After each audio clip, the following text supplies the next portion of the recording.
I mean, I think the core of what we do is pretty much the same.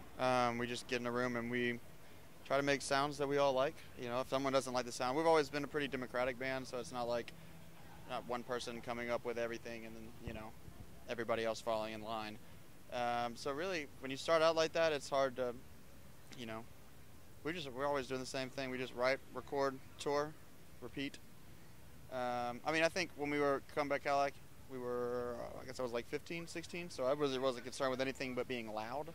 I think with every record, we try to take ourselves outside of the box that I think we got really good at, you know. Like, we got good at being really loud, and then Dearbo Jackson, we had to we wanted to really throw the kitchen sink at the thing, but not have it be too overpowering, you know, and like it's all about the subtleties in that record, whereas Comeback Cadillac is all about being right in your face. And also growing up a lot, I mean, lyrically, definitely, I mean, we were teenagers when we wrote the first couple albums, so it's like you as a teenager think completely different things than what I mean, it's as far as like we were very into, like you said, being loud and partying and doing, which we still love to be loud and party, but I mean, it's one of those things you grow up a little bit, I guess.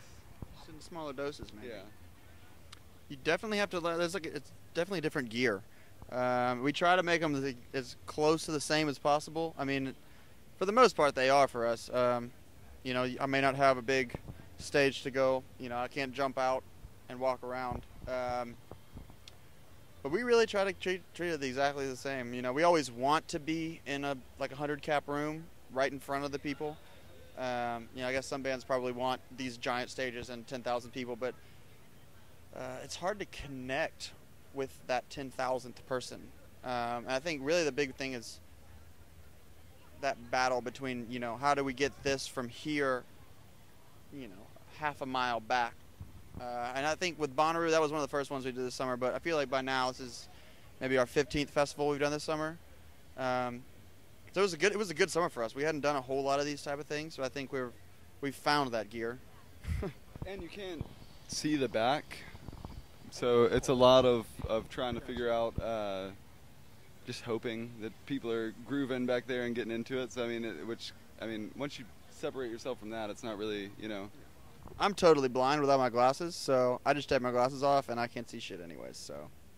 The EP in August is going to have a couple of old songs that we re-recorded and a couple of new songs. And really kind of excited to see how people react to the re-recordings of the new songs and then compare it to some brand new songs and how that like reflects with one another and how it goes back and forth. Not to slight the old songs, no, they're great songs, yeah. So good, so nice we did them twice. So good we did them twice. They've really taken us in because we're originally from Mississippi and we moved to Nashville almost 5 years ago, and or 4, yeah, almost 4 years ago. And you know, we're really nervous, especially a city that's so super saturated with music that they might really only like local bands, you know. But Nashville's taken us in and been this awesome surrogate home for us. They treat us like we're at home all the time, and you know, it was nice because I think we understood that the first thing we had to do, we couldn't go there and think we're going to come here, we're going to find a manager, and we're going to break it big, you know.